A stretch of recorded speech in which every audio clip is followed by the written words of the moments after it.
fase privada de administración. Espero que se encuentren muy bien de salud, recordando siempre cuidarnos y cuidar a los demás, protegernos, no bajemos la guardia con la mascarilla, con el gel. Es muy importante que sigamos los protocolos para guardar nuestra salud. Hay momentos que uno piensa que ya todo está normal o que no nos va a afectar, pero hay muchas personas que últimamente se han estado enfermando y pues nos queda más que cuidarnos y protegernos en todo lo que nosotros pues podamos y esté en nuestras manos. Entonces, bienvenidos todos. Para el día de hoy tenemos un tema muy importante, como van a ser pues todos los temas que vamos a ver en esta fase tan importante que ustedes están, que es la fase de preparación, de culminación de sus estudios, en la cual pues es así como un reto bastante grande, bastante fuerte, porque ya se pasaron 5 años estudiando y ahora pues en este lapso que tenemos del semestre tratamos de abarcar la mayoría de temas que se analizaron y que se estudiaron en el transcurso de la carrera. Sin embargo, vamos a ir viendo paso por paso los temas. Lo único que les pido es que pongamos mucha atención.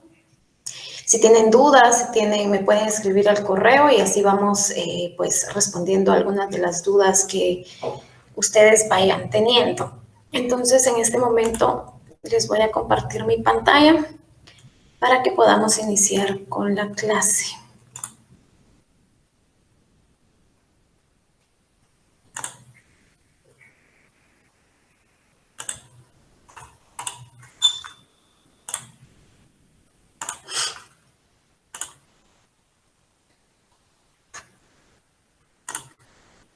Creo que ya la tenemos en pantalla, solo la voy a agrandar.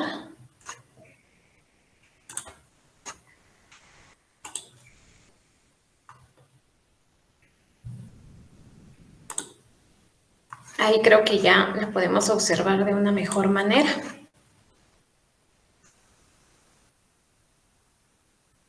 De todos modos, ahora voy a estar chequeando para que no tengamos ningún inconveniente en la presentación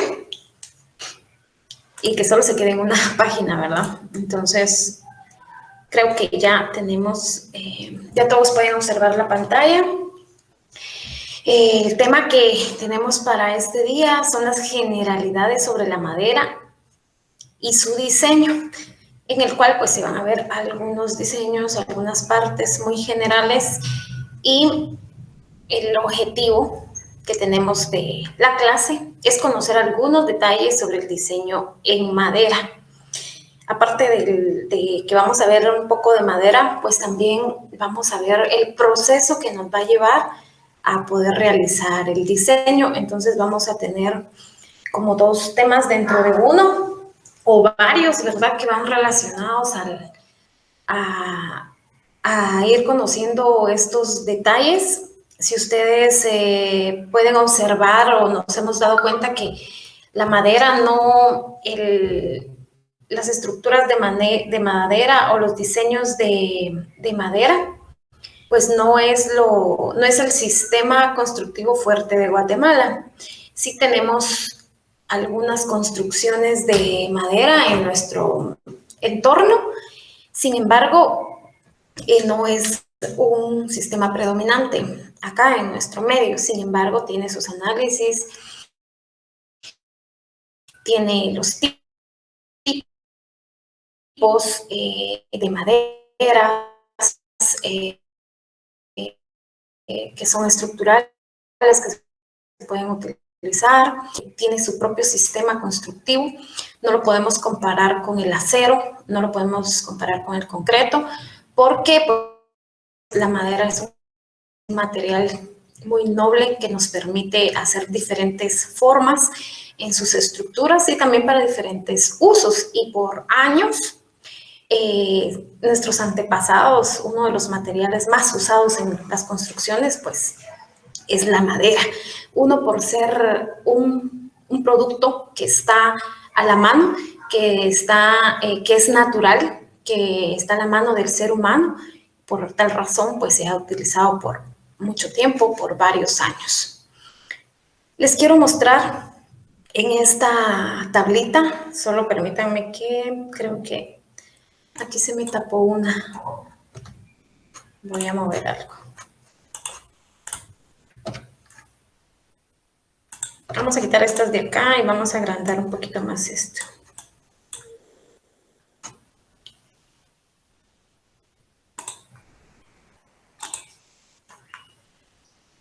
Aquí les quiero mostrar a nuestro medio de estas maderas que vemos acá, pues hay unas que son más usadas que otras. Tenemos la madera caoba. Esta madera la podemos reconocer por su color, por su aroma. A veces nosotros entramos a algún lugar y cuando sentimos el olor a caoba, a la madera caoba, pues rápidamente reconocemos que hay alguna construcción que está hecha de este material, ya sea estructural o solo para tener pues ciertos detalles en algún edificio, en alguna vivienda, centros comerciales. La madera es muy utilizada por su belleza. También tenemos la madera de nogal. Esta madera de nogal pues se caracteriza también por su color, por su aroma también. Tenemos esta otra de cerezo. Pueden aquí observar las diferentes partes que tenemos de madera. Tenemos esta otra madera de tejo. Tenemos una madera hiroko. Tenemos el roble. Tenemos aquí otro nogal. Y también está el arce. Entre las maderas también que nosotros más utilizamos en Guatemala, podríamos mencionar que tenemos caoba. El arce sí se utiliza, es bastante utilizado acá y también la madera de pino, que es la que más conocemos o la más común, o es una de las maderas que se utiliza para muebles. Sin embargo, tiene que llevar un tratamiento por la situación de todos los que se puede contaminar, ¿verdad? Con ciertas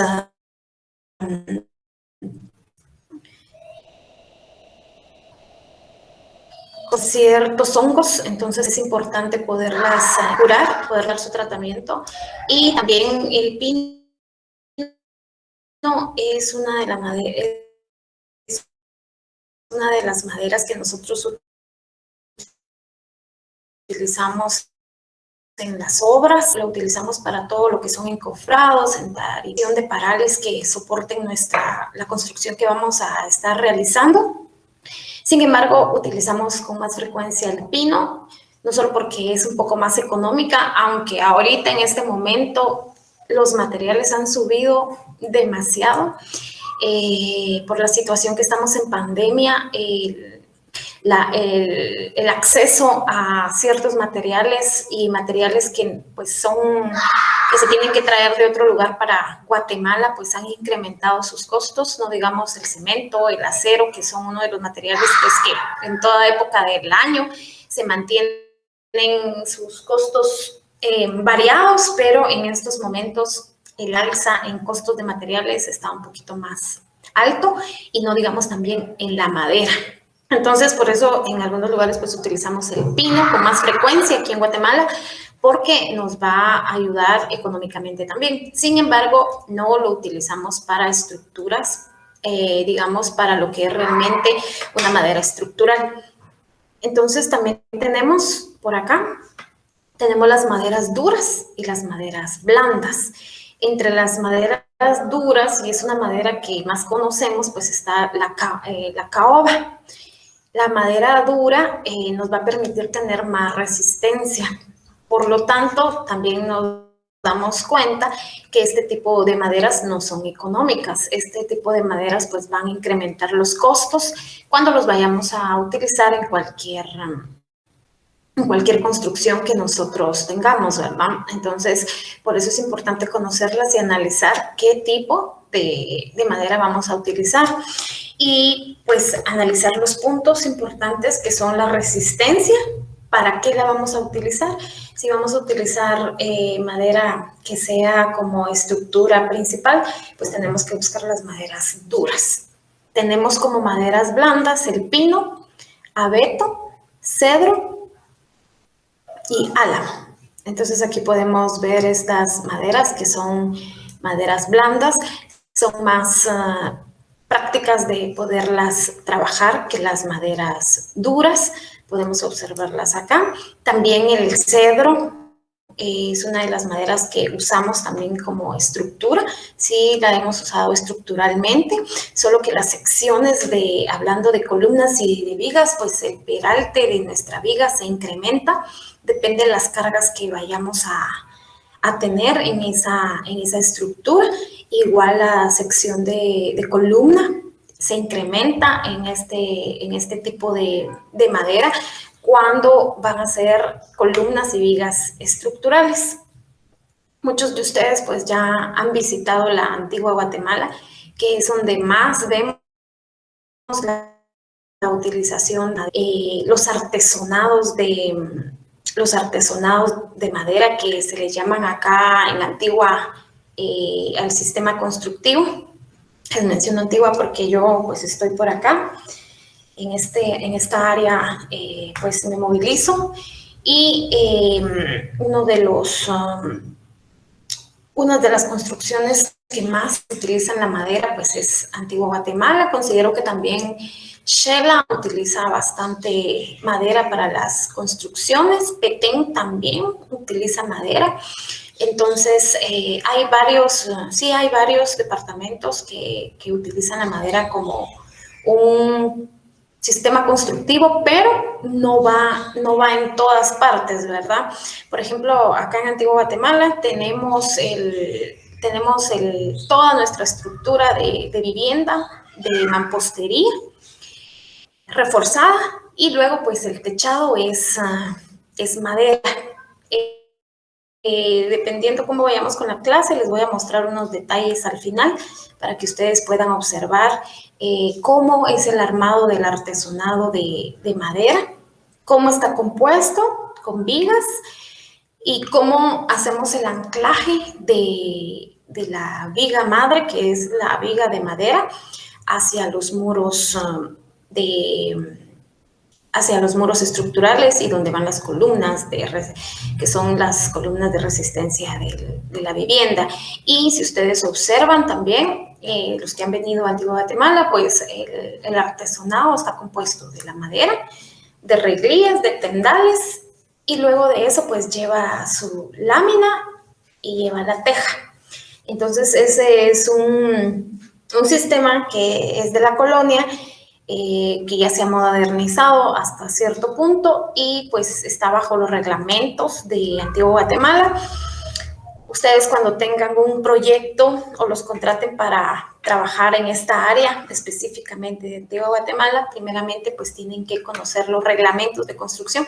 Hemos estado hablando un poquito de ese tema, de que nosotros cuando iniciamos un proyecto, lo que sucede es que a veces no solo nos van a contratar para hacer el análisis estructural de un edificio o de un proyecto que quieran desarrollar, o uno de ustedes va a tener una empresa donde no solo den el servicio de análisis estructural, sino también den asesoramiento en el proceso de diseño, ¿verdad? Entonces, es importante que estos puntos los conozcamos, porque si nos pasan una estructura, mire, quiero hacer un cálculo necesito que me hagan un cálculo de esta estructura y que todo el techado es artesonado de madera, y no vamos a conocer nosotros, uno, ni qué madera estamos trabajando, dos, ni para dónde estamos trabajando.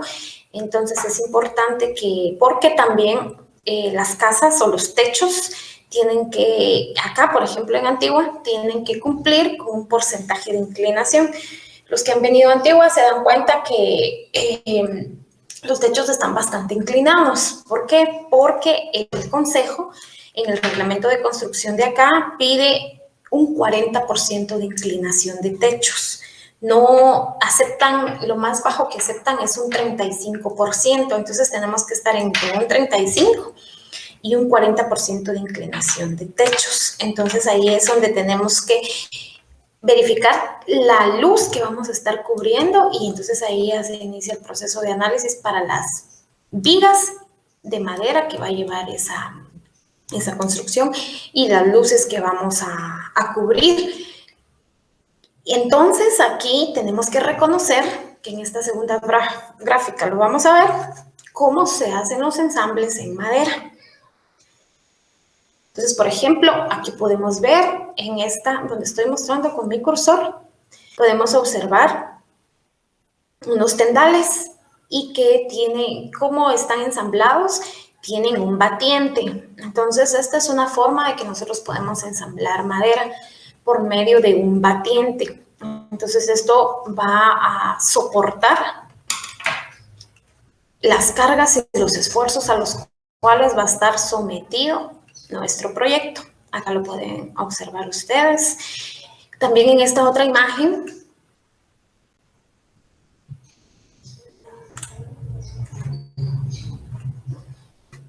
solo quería saber, jóvenes, si están viendo la presentación, si me pudieran avisar o se quedó. Déjenme ver.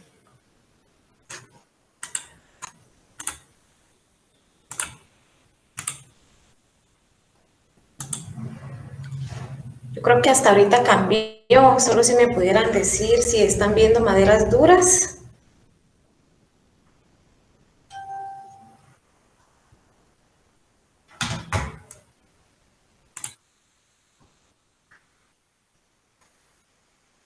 Creo que es que no sé qué pasa a veces porque yo estoy en una. Vamos a ver.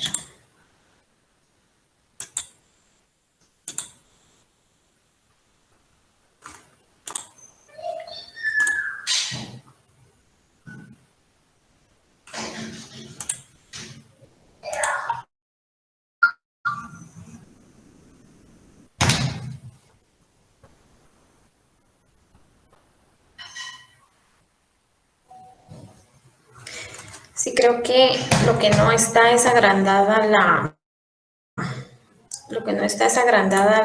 la presentación. La voy a dejar de compartir, luego la voy a compartir porque no sé por qué está pasando esto.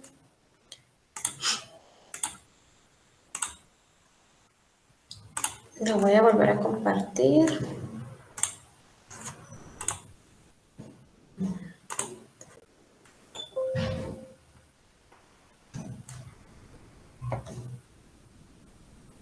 Sí, pues.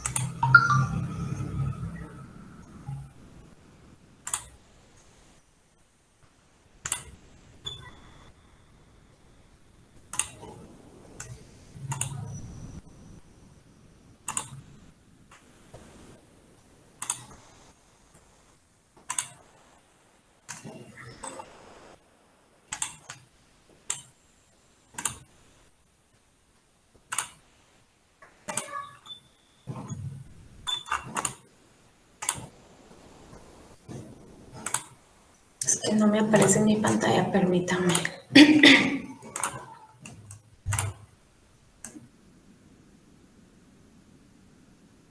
Ahí estamos. Creo que ahí está.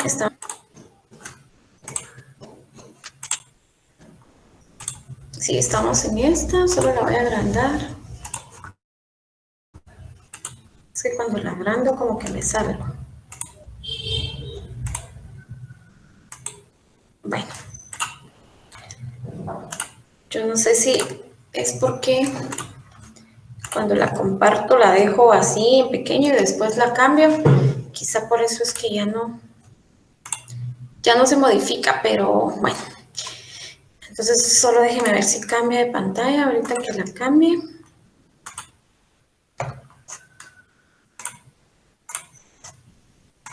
Sí, entonces les estaba mostrando en esta página. Qué raro esto.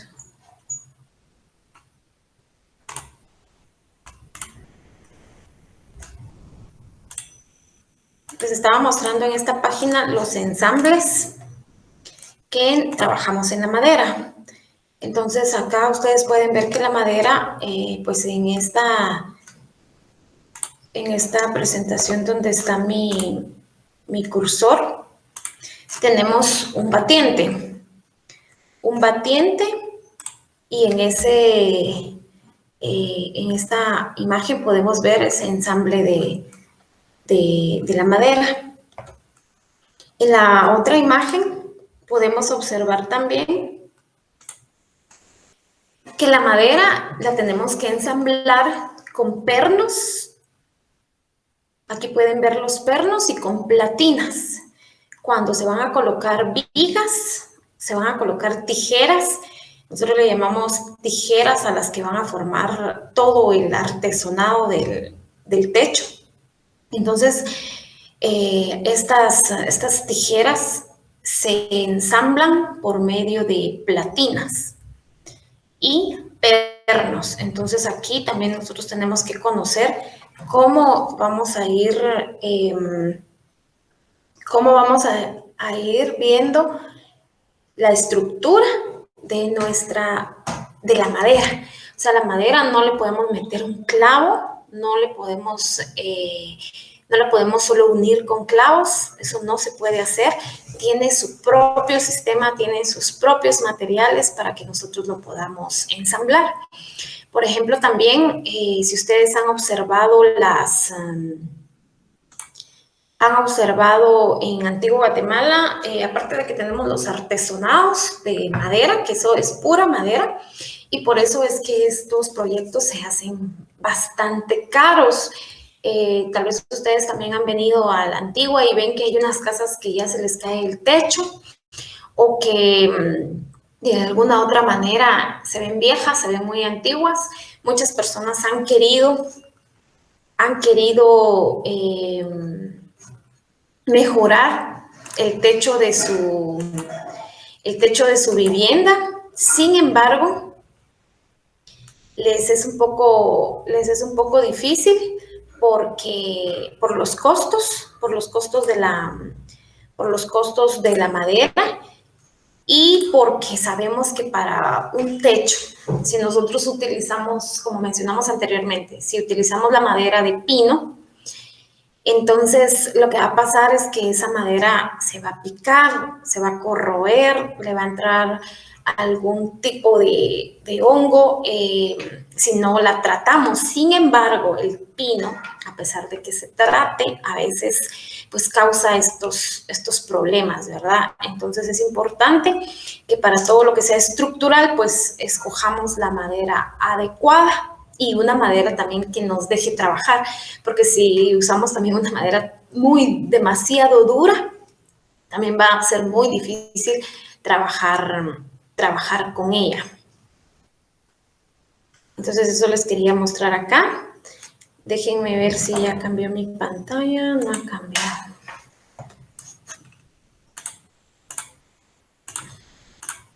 Ok, sí. Ahí sí. Aquí podemos observar en esta imagen también, si se dan cuenta, donde tengo mi cursor, el tipo de unión que se está utilizando entre una columna y una viga. Recuerdan que también hemos estado hablando en estructuras de las tensiones, de las estructuras que se tensan por cables. Y también aquí es utilizado este tipo de estructura en lo que es la madera y en lo que es la columna. Ahí lo podemos ir, aquí donde tengo mi cursor, podemos ir observando la forma en que nosotros podemos hacer el anclaje de columna hacia viga de madera por medio de un sistema metálico y que va también tensionado. En esta parte superior donde estoy también poniendo mi cursor en este momento, está un poquito nublada la imagen, pero sí se logra ver. En esa parte podemos observar, aquí tenemos un empalme de viga. Esta es una viga que nosotros comúnmente la vamos a utilizar como una columna y una viga estructural. Entonces, si se dan cuenta, la viga tiene pernos por los cuales fue anclada, porque no se puede anclar de otra manera que sea resistente, de otra manera que tenga la seguridad de que este empalme que la viga tiene acá, pues va a soportar la carga que vaya a estar sobre ella. Entonces aquí lo pueden ustedes observar, tiene un empalme. Ese empalme, cuando se le hace el empalme a esta unión de vigas, también ese empalme se tiene que tener un sistema de pegado, ¿verdad? No solo podemos empalmar y dejar sin algún pegamento, tiene que unirse con un tipo de pegamento especial para esta área. Entonces, de esa manera vamos a hacer el empalme. Adicional a eso, y que es lo que va a tener la rigidez de esta estructura, pues van a ser los pernos. Por mencionarles una sección de este tipo de viga de madera que se utiliza acá en Antigua. Puede ser de entre 8 pulgadas a 12, 10 pulgadas, dependiendo para qué vamos a utilizar qué tipo de carga va a tener nuestra viga. Y la sección de columna igualmente. Entonces les mencionaba que en los corredores, ustedes cuando vengan acá o vayan a otro lugar y ven los corredores que son de la colonia y están hechos de madera, a eso le llamamos una terraza española. Esa terraza española, pues sus elementos también son tendales de madera, llevan una viga madre como esta, que a veces tenemos corredores hasta de 3 metros. Entonces ustedes se dan cuenta que esta viga pues va en todo el frente de, por ejemplo, McDonald's de acá de Antigua Guatemala es un ejemplo que ustedes cuando vengan lo pueden observar, cómo tienen los empalmes, cómo va la madera empalmada, cómo el pilar de madera va anclado a la madera también, a estos pilares de madera, aparte de que se les hace una espiga como la que tenemos acá abajo. Miren, esta espiga donde les estoy marcando, también, por ejemplo, acá, esto tiene una espiga y aquí se le pone un pin, el cual va a tener la resistencia del amarre de la viga con la columna. Entonces, igual, si se dan cuenta, las bases de muchas de estas columnas de madera van sobre una base que es de concreto. Entonces, esta base de concreto también se le hace este corte donde va a entrar la espiga. Entonces se le hace este corte para que la espiga entre. Estoy hablando de que la columna va a tener esta espiga y al concreto se le va a hacer la forma a la espiga un poquito más ancha para que logre entrar esta espiga y pues así tener la resistencia, pero la base tiene un pin, entonces ese pin hace que esos pilares pues se mantengan totalmente parados. También aquí, en donde estoy marcando con el cursor, pueden ver otra imagen donde tiene amarres donde tiene su sistema de cómo tiene su resistencia con madera, ¿verdad? Entonces, nosotros aquí podemos ir conociendo diferentes formas de que la madera se puede estructurar. Y pues acá también tenemos otra forma, si se dan cuenta, estas vigas que están acá no son de madera, donde tengo mi cursor. Estas vigas son metálicas, entonces esas vigas metálicas permiten tener la resistencia a una estructura de madera. Sin embargo, siempre la madera va a estar anclada con platinas o con pernos.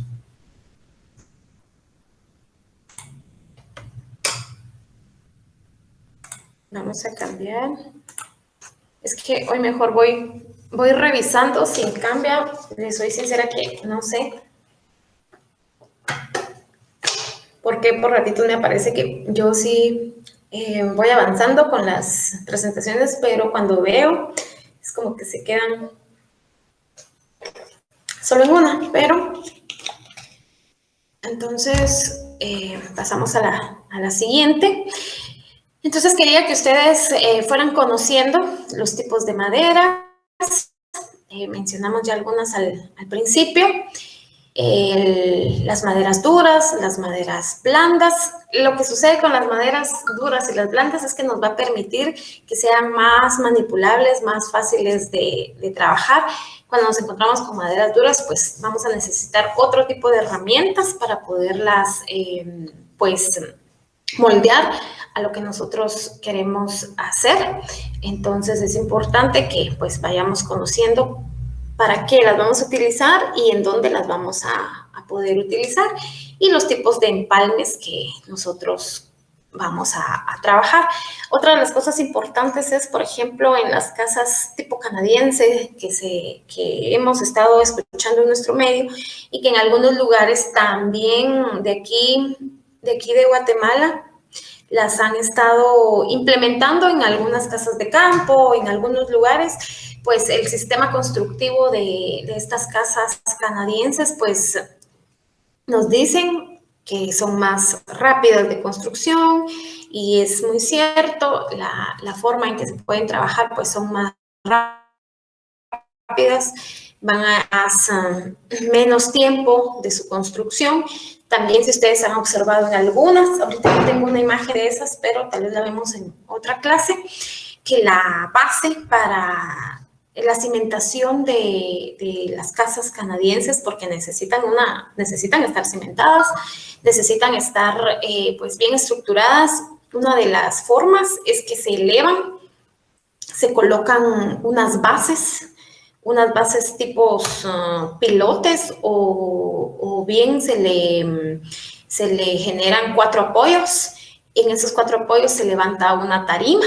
¿Por qué se levanta esta tarima? Porque la madera, si está expuesta a humedad, aparte de que tiene que ser tratada en todo sentido la madera, ¿verdad? Mayormente si vamos a tener madera expuesta al exterior, también tiene que tener un aditivo especial para que pueda soportar el calor, el viento.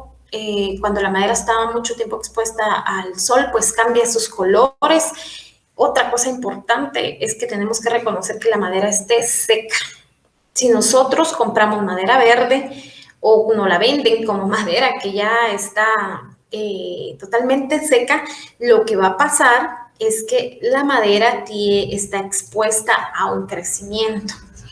Entonces, es importante que nosotros compremos madera que esté totalmente seca, porque eso, ¿qué va a significar que la madera esté verde? Es que la madera se va a deformar, la madera se contrae, entonces se va a deformar, se va a pandear, como normalmente lo vemos, ¿verdad? Entonces, cuando nosotros tengamos un pilar o una tabla parada, pues vamos a ver que está totalmente deformada y ya no nos va a servir.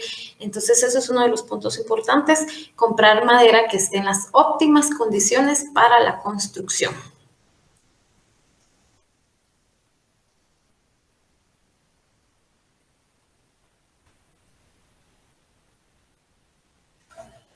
Muy bien.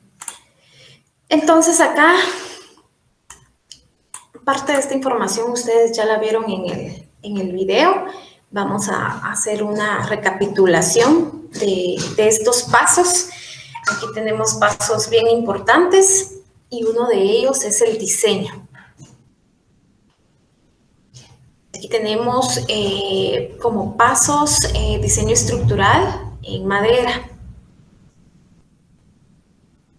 Y aquí tenemos una bibliografía donde ustedes pueden encontrar esta información. Es importante que estas bibliografías las podamos buscar, nos podamos interesar en indagar más en estos temas, porque ustedes pues están en la fase de preparación de su privado, por lo tanto es importante que vayamos nosotros a estas bibliografías y poder tener la mayor información, porque no solo nos va a servir para un examen privado, esta información nos va a servir para toda nuestra vida, porque en el momento que ustedes ya son profesionales, desde el momento que uno empieza a estudiar, tenemos que tener todos estos conocimientos y tener la voluntad de indagar más, porque esto es para la vida del profesional, no solo es para un momento.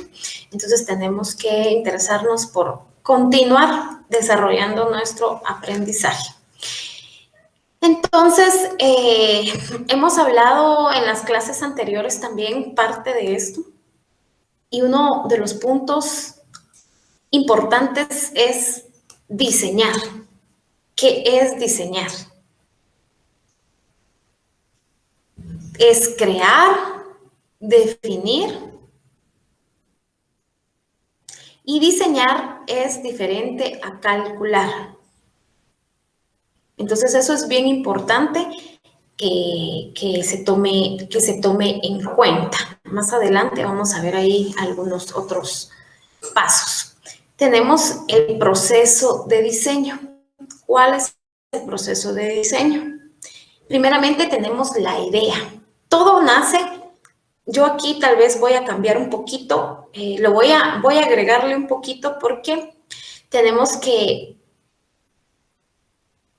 en el proceso de diseño, pues es porque sí, efectivamente tenemos una idea, pero muchas veces el diseño nace de una necesidad. O sea, ¿qué queremos cubrir nosotros? ¿Por qué queremos construir una vivienda? Porque hay una necesidad, ¿sí? Entonces, se le va a dar la solución a una necesidad. Por eso, para los que todavía no han hecho su tesis, por ejemplo, su examen de tesis, ese es uno de los primeros puntos que ustedes tienen. No estamos en tesis ahorita, solo les quiero hacer referencia a esto, que desde el momento que elegimos nuestro tema, lo que tenemos que pensar es que nosotros tenemos que encontrarle solución a una necesidad. Proyectos comunitarios, ¿cuál es el objetivo de los proyectos comunitarios?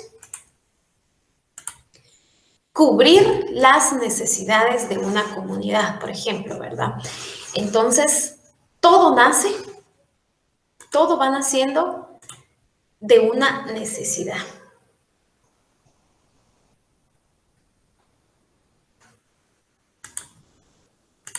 Va a nacer de una necesidad, y luego pues ya viene toda la demás estructura. Tenemos una idea, cómo podemos solucionar esta necesidad. Y aquí lo podemos observar también. Tenemos alternativas y tenemos requerimientos. Aquí lo podemos ver en nuestra pantalla para que ustedes lo vayan teniendo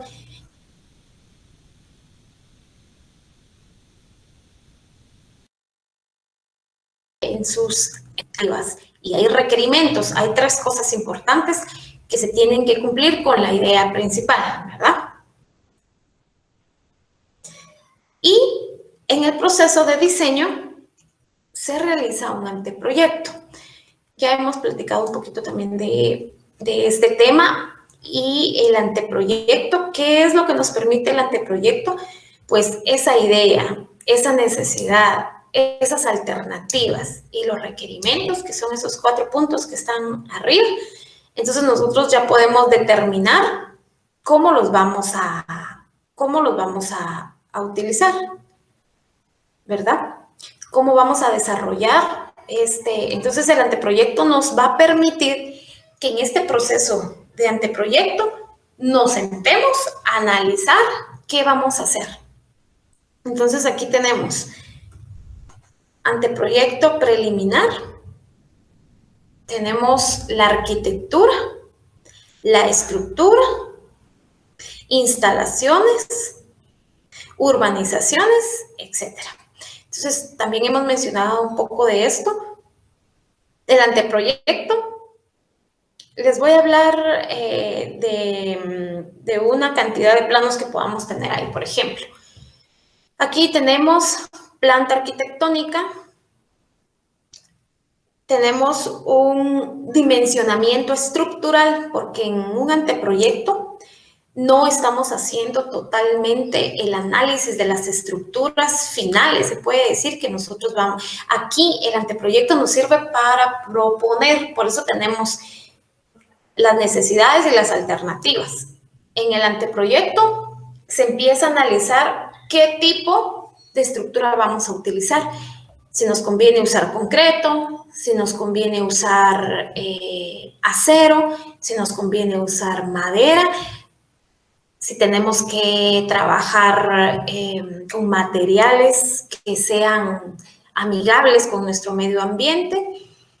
Tenemos que conocer los reglamentos del lugar donde vamos a trabajar, los reglamentos municipales. Tenemos que saber si estamos en un área protegida.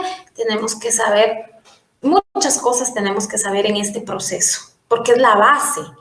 Nuestro anteproyecto es la base que nos va a llevar a poder desarrollar el proyecto en sí. Por eso aquí tenemos también la urbanización. Tenemos que ver cómo está el entorno de nuestra urbanización, qué tipo de estudios, de análisis tenemos que hacer. Pero eso creo que lo vamos a ver más adelante. Entonces, anteproyecto, necesitamos tener arquitectura, un predimensionamiento estructural, instalaciones, urbanizaciones y otros, ¿verdad? Entonces, es importante que tomemos en cuenta estos puntos. También dice acá quiénes hacen el anteproyecto preliminar. Un anteproyecto lo trabaja un equipo profesional. Cuando nosotros hablamos de equipo profesional, no estamos hablando solo del arquitecto, no estamos hablando solo del ingeniero, no. Aquí es un equipo multidisciplinario que tiene varios conocimientos en diferentes puntos. Entonces, ¿quiénes desarrollan el anteproyecto? Un equipo de profesionales. ¿Por qué es importante? Porque aquí se tienen que unir varias ciencias. Y cuando hablamos de un equipo de profesionales, también estamos hablando de profesionales en el área legal. Porque aquí, cuando se inicia un proyecto, un anteproyecto, les voy a contar un caso así rápidamente. Yo asesoro a una municipalidad. Entonces, hay una urbanización que está trabajando, que ya tiene su planificación. Pero, ¿qué pasó con ellos? Pues se podría decir que comenzaron al revés. Porque a ellos les vendieron un terreno, dijeron, bueno, nos parece muy bien, hicieron sus cuentas, tenemos la plata para invertir 1, 2 millones para urbanizar. ¿Y qué pasó? Empezaron a vender los terrenos. Entonces, como empezaron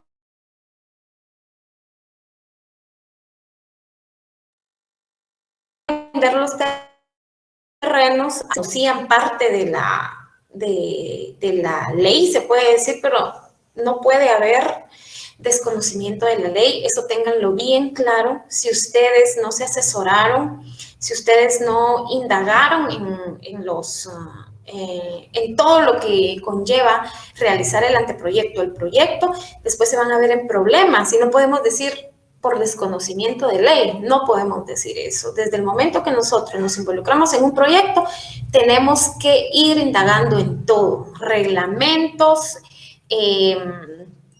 derechos de vía, análisis de suelos y todo lo que ya hemos hablado.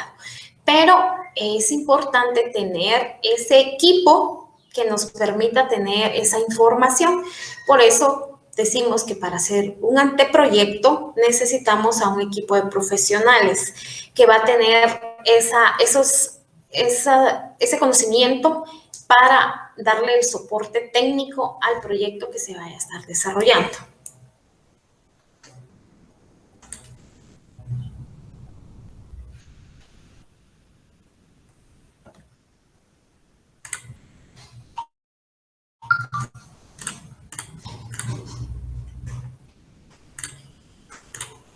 Yo creo que no había cambiado la presentación. Ahorita la cambié. Sí, ahí creo que ya la pueden observar. Entonces estábamos aquí. ¿Quiénes hacen el anteproyecto preliminar? Ese equipo de profesionales, donde, miren, el anteproyecto es la base, como les vuelvo a repetir, es la base para el desarrollo del proyecto. Ya para desarrollar todo el proyecto, pues, no es que no sea necesario que estén todos, pero el apoyo creo que siempre va a estar, pero en esa mesa, en ese proceso del anteproyecto es donde se miran todos los pormenores de la construcción, tanto el terreno, tanto los permisos, tanto los materiales con los que se va a trabajar, la forma en que se va a trabajar, el objetivo del diseño, se analiza para qué cantidad de personas o para qué tipo. Entonces ahí es donde se hace todo ese análisis preliminar y contando y preveyendo varias cosas que puedan suceder. Entonces es importante tener ese equipo. Aquí tenemos como punto número 2, escoger la alternativa y llevarla a los planos. Entonces, cuando decimos escoger la alternativa es porque ya se analizó qué tipo de estructuras vamos a utilizar, qué materiales vamos a utilizar y en base a ello empezar a desarrollar el proyecto. Entonces, ahí podemos ir viendo esa parte.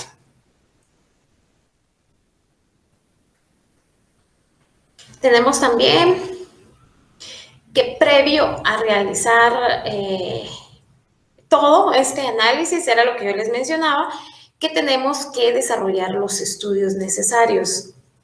Fíjense ustedes que no les recomiendo que por ninguna razón ustedes realicen un proyecto sin tener estudios. No se puede.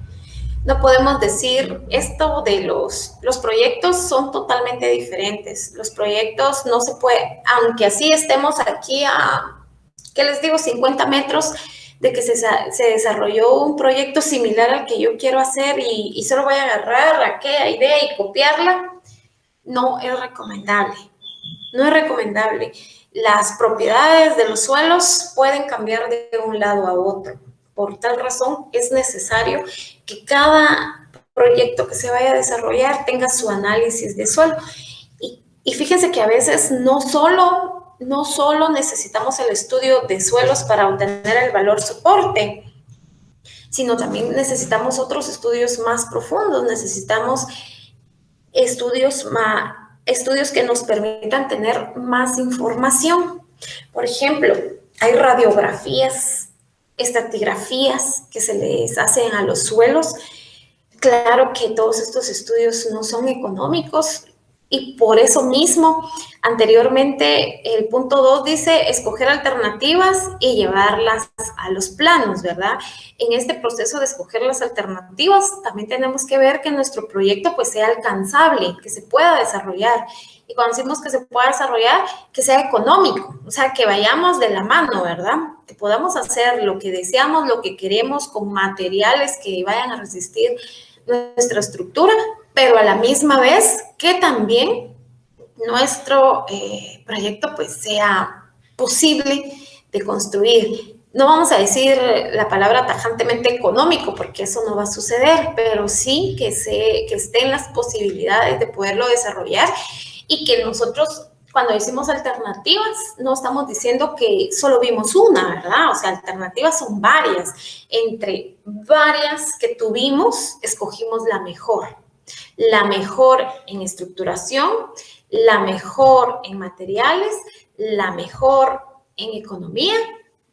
Puede ser, ¿verdad? Puede ser que sí la tengamos.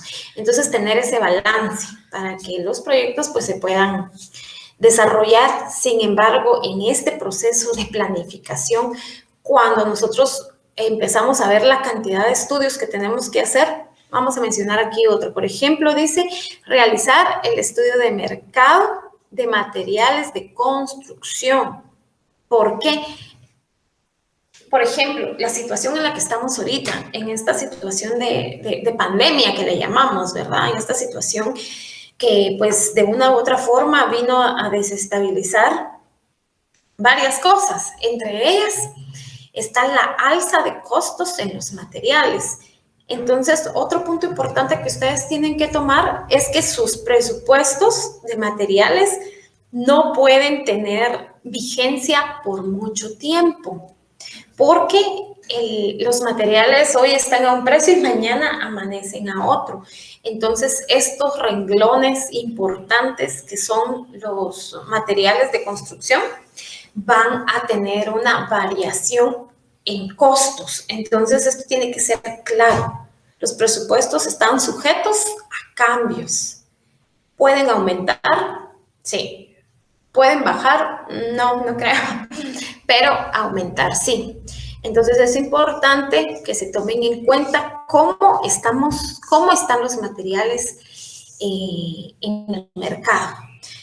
Y otra cosa que no podemos tener como alternativas, no podemos decir, ¿será que coloco hierro milimétrico que me están diciendo en la ferretería? Porque en las normas ese hierro no existe, no aparece. No, ahí no hay discusión. Nosotros en todas nuestras planificaciones, en todo lo que desarrollemos, tenemos que poner los mejores materiales. Los materiales que nos vayan a respaldar, los materiales que cumplan. Entonces aquí entra otro tema.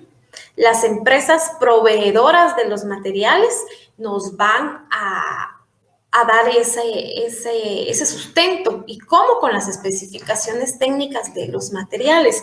Cuando ustedes estén desarrollando un proyecto, ya sea en institución pública o privada, tengan el respaldo de los materiales. Si hacen cotizaciones a un tipo de empresa X, pidan las especificaciones de sus materiales, porque si esa empresa no tiene especificaciones de los materiales, no se le pueden comprar. Llega hasta ese punto que uno como profesional, aparte de dar la asesoría a la empresa que nos está contratando o al cliente que nos está contratando, nosotros tenemos que respaldar todos los materiales de construcción que tengan esa resistencia. Entonces, si se dan cuenta, son varios puntos los que tenemos que ver. En estudios se va un costo y eso lo tienen que planificar desde el momento que están haciendo su anteproyecto, porque en el anteproyecto, o sea, como les digo otra vez, la base fundamental de un proyecto es el anteproyecto y ahí es donde vemos todos estos puntos. Y no solo análisis de suelos, no solo costos de materiales, sino también tenemos algo bien importante, que es estudios de impacto ambiental, estudio meteorológico, estudio volcánico, estudio hidrológico. Y tenemos otro sismológico. Obviamente, estos estudios van a depender del proyecto que estemos desarrollando. En los temas que hay para desarrollar, creo que también está así como los estudios de impacto ambiental. Creo que más adelante los vamos a ver a más detalle, ¿verdad? No uno de los estudios, sino que todos los estudios son importantes, pero uno de los estudios que se está implementando en todo,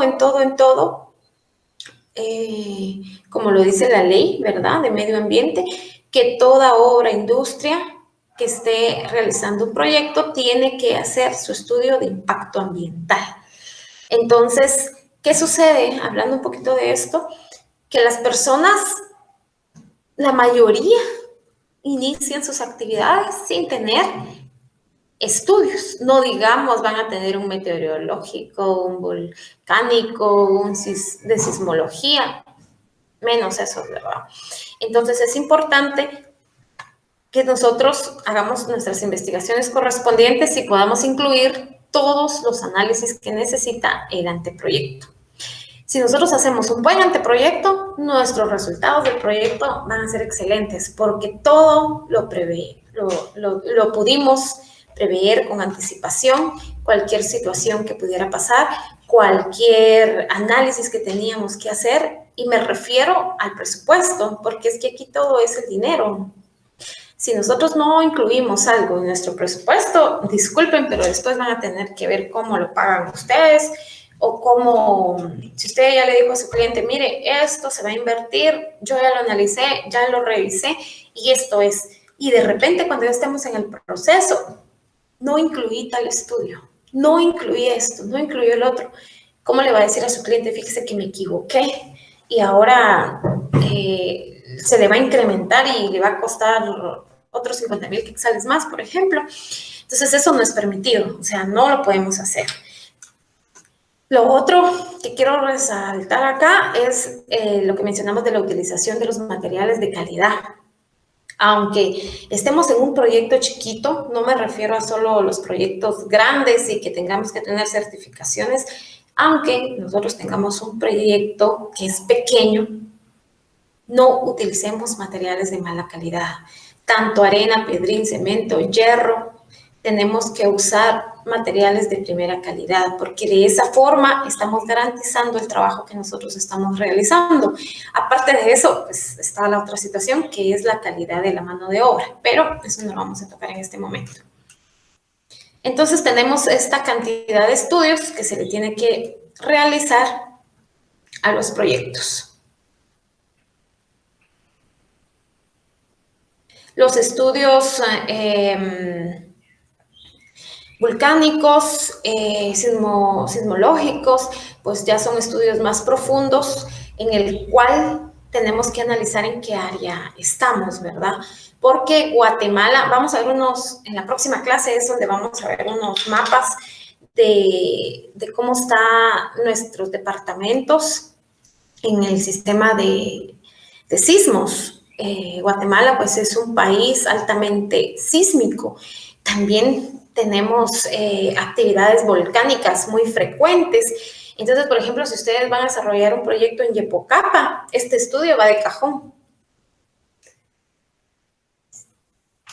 El sismológico, el volcánico, el hidrológico lo tenemos que realizar por las escorrentías superficiales de agua, por las cuencas que tengamos a nuestro alrededor, depende qué vamos a desarrollar, ¿verdad? Entonces todo va a depender, a veces tenemos que hacer todos, a veces solo algunos, pero va a depender del proyecto que estemos desarrollando.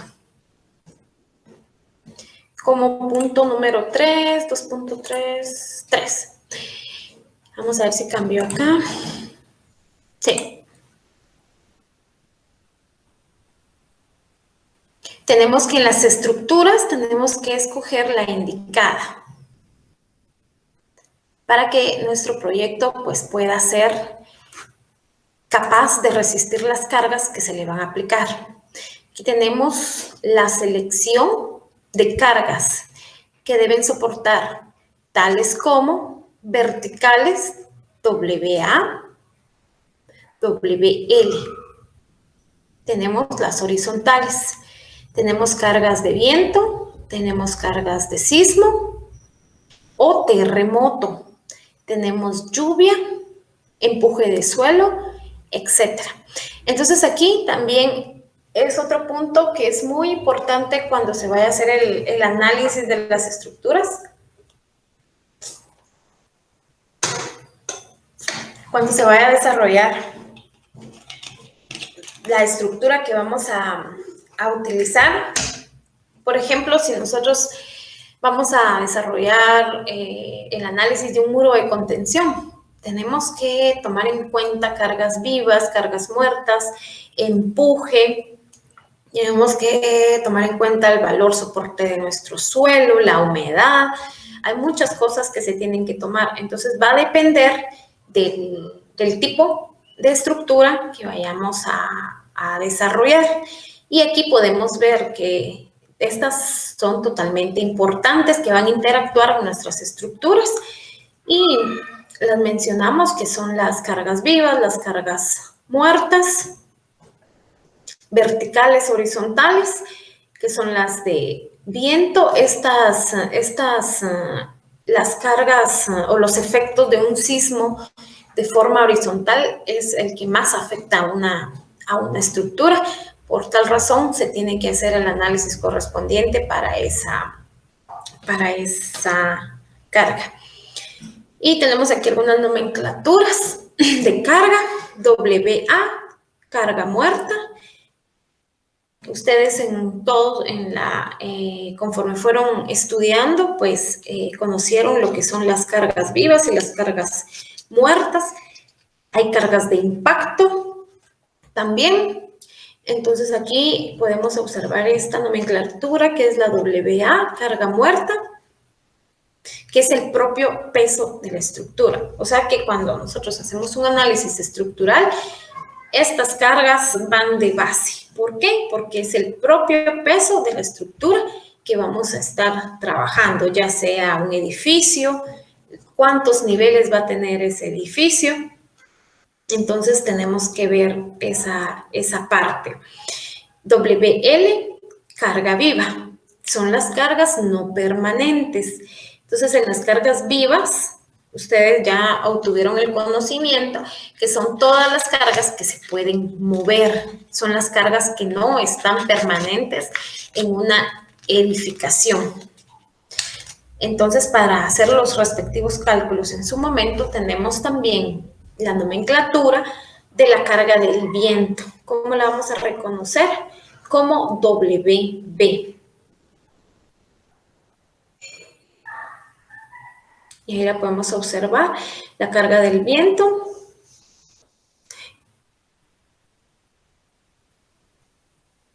Tenemos también la WS, que son las cargas del viento. Esas, solo déjenme ver aquí.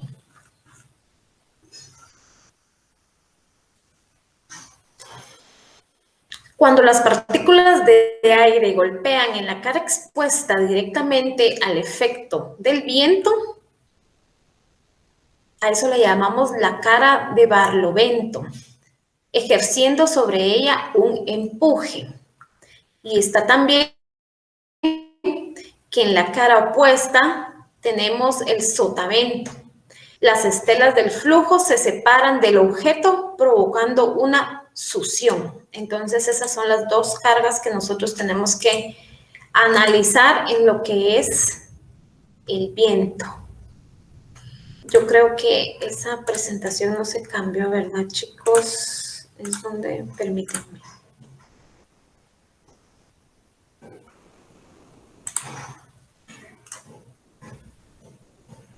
Bien, ahí lo están viendo. Y tenemos la nomenclatura E, que tenemos los sismos. Entonces, los sismos los tenemos que analizar en positivo y en negativo. ¿Por qué? Porque los sismos, pues, no sabemos cómo van a actuar.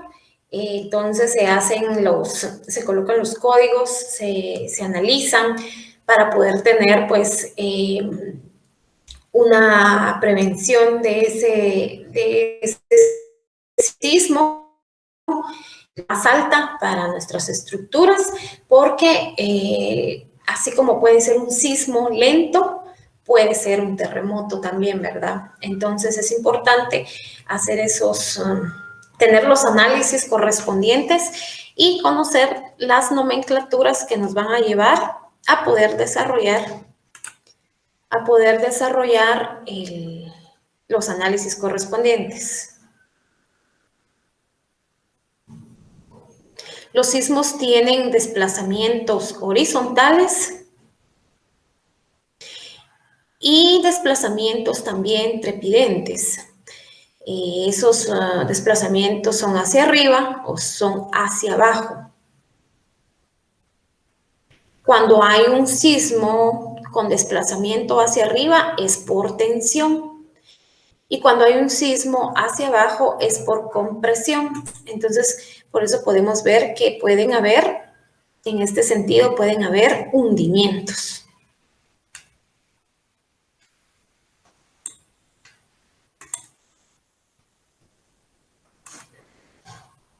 En el proceso de diseño, aquí ya estamos hablando en el proceso ya donde se está diseñando, pues también hay ciertos objetivos.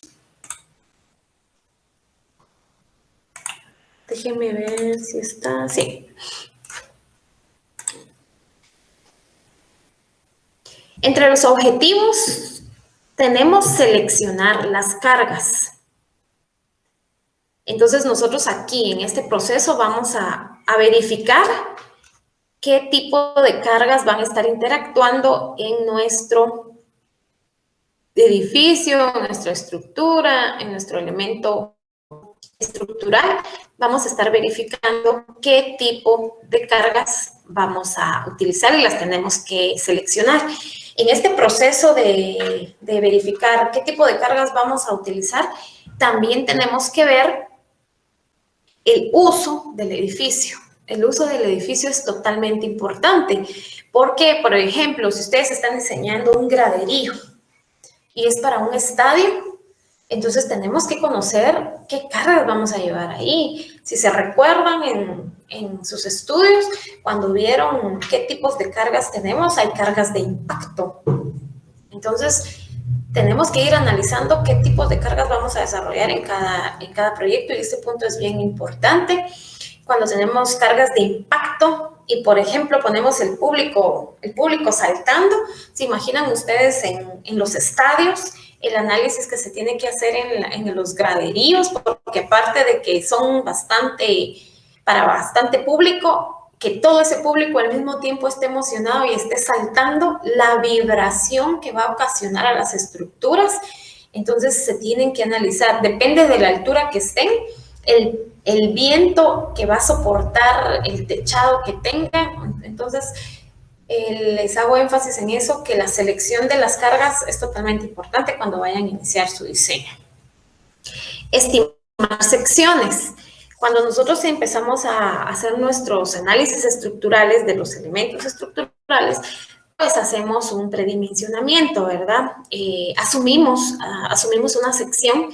Entonces, ¿qué sería lo ideal? Que la sección que estamos asumiendo y empezamos a hacer nuestros chequeos, nuestros análisis, pues sea la correspondiente, ¿verdad?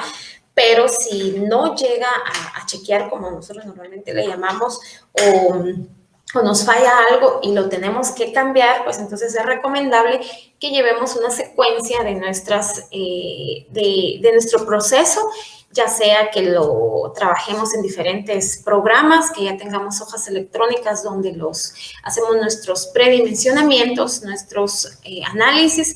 Entonces es importante que hagamos esas estimaciones. Y en esta es donde nosotros también establecemos las secciones de los elementos estructurales para su buen funcionamiento. También tenemos la seguridad de las estructuras para su funcionamiento. O sea que tenemos un... Y esto lo vamos a lograr haciendo nosotros los análisis correspondientes. Por ejemplo, ¿verdad? Hay algún momento que empezamos a hacer nuestros análisis, nuestros chequeos y tenemos que cambiar el acero, por ejemplo, lo tenemos que cambiar porque nos pasamos o porque estamos sobrecargando esa estructura de acero. Entonces, a veces le tenemos que cambiar de diámetro al acero o simplemente tenemos que hacer algunos movimientos de los diámetros que tenemos para que nos pueda chequear. Entonces, eso es importante que lo vayamos analizando. Y así poder obtener el funcionamiento óptimo de nuestras estructuras. Y también el diseño económico y seguro, que es lo que ya mencionamos, porque lamentablemente cuando las estructuras pues se hacen demasiado caras, no van a ser alcanzables de poderlas construir o poderlas desarrollar, ¿verdad? Nosotros tal vez en los proyectos de esas empresas que son multinacionales o son, vienen de otros países y quieren implementar algún proyecto acá en Guatemala, por ejemplo, y son económicamente capaces de poder desarrollarlo. Sin embargo, a ellos hay que justificarles por qué el costo, ¿verdad? ¿Por qué el costo de ese proyecto?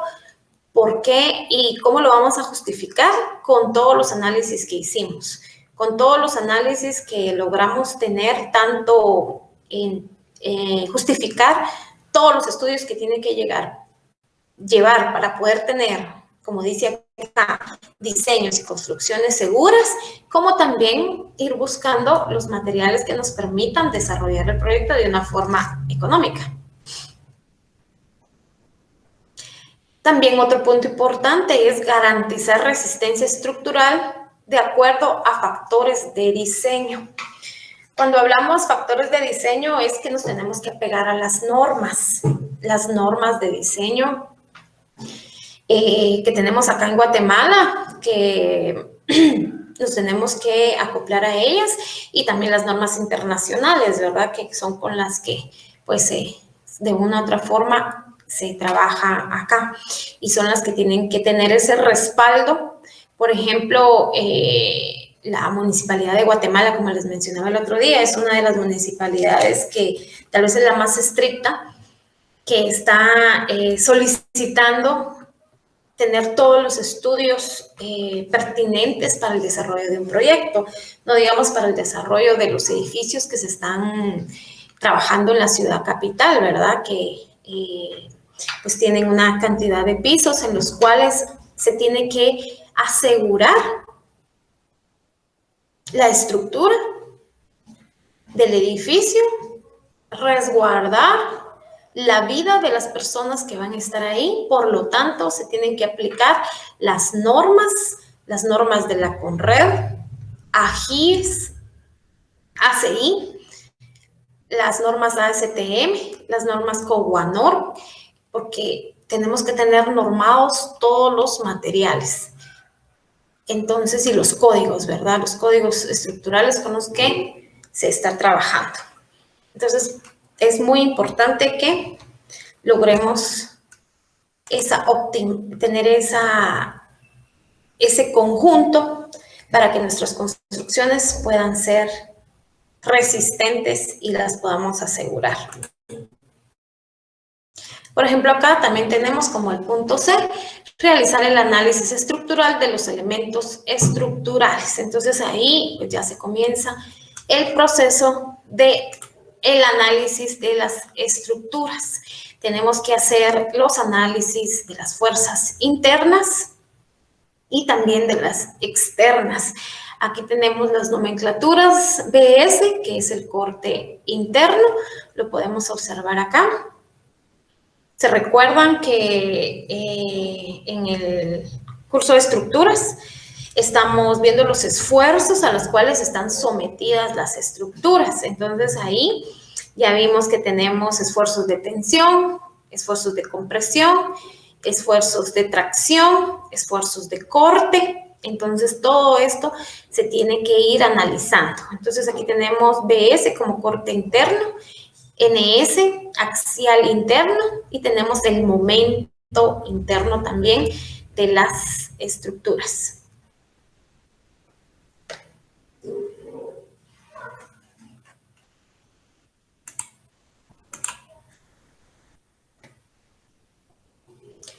El análisis de las fuerzas externas, que son las reacciones de las estructuras. Entonces, aquí se puede observar la estructura que se va a analizar, el inicio pues de todo análisis. Tenemos que realizar el diagrama de cuerpo libre para nosotros poder determinar dónde van a ir nuestros esfuerzos, qué tipo de estructura estamos trabajando, si vamos a tener una carga puntual o una carga distribuida, donde tenemos que analizar nuestros momentos. Entonces, eso es importante, tanto analizar las fuerzas externas como las fuerzas internas de nuestras estructuras. Y también tenemos que ir analizando las deflexiones de las estructuras.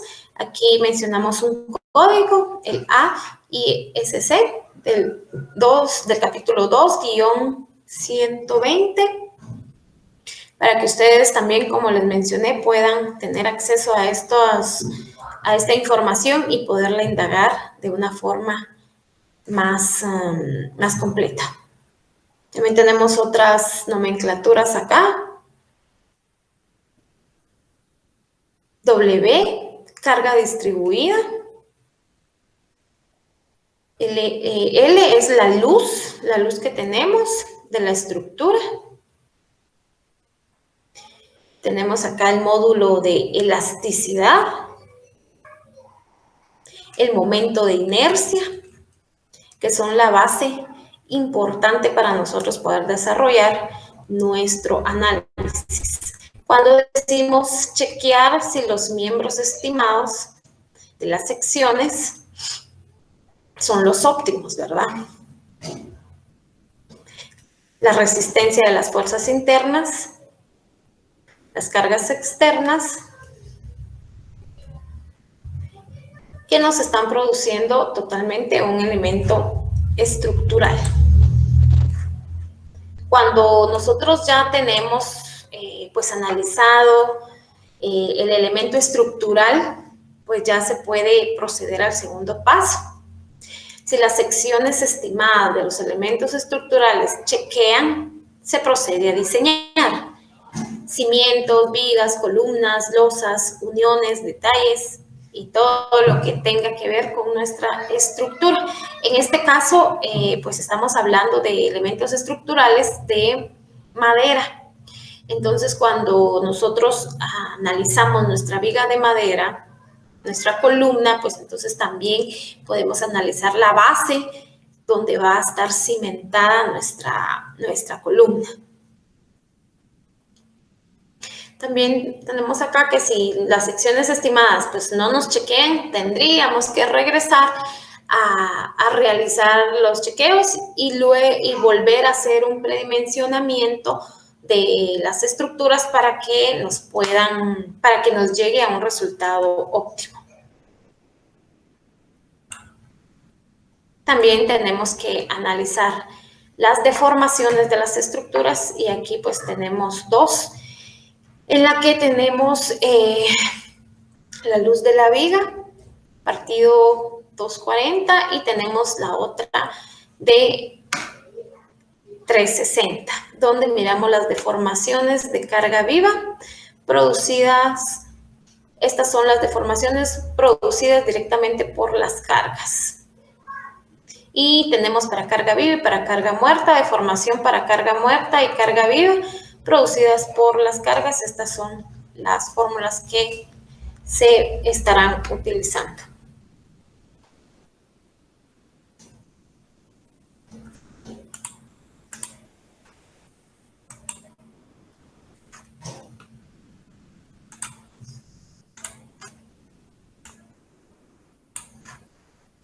Y bueno, entonces para que puedan hacer un resumen de lo que vimos en la clase, acá tenemos 5 preguntas, de las cuales las tenemos que contestar.